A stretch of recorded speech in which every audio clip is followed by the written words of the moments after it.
You won't need a plumber after this.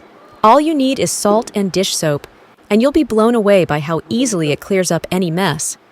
I actually learned this trick from an experienced handyman, and today I'm passing it on to you. It's ridiculously easy, but it's a game changer. You've probably never thought of using dish soap like this, but once you see the results, you'll never go back to traditional methods. First, grab your dish soap. Any kind will do, just make sure it's nice and thick. Pour a generous amount directly into your clogged drain, about this much. And while you're watching, let me know in the comments which city you're tuning in from. Take half cup of salt. It doesn't have to be anything fancy, just regular table salt will do. Sprinkle it directly into the drain. Salt is great because it adds some abrasive power to scrub away whatever's causing the blockage. Next, bring in the secret weapon, hot water. Carefully pour it down the drain like this.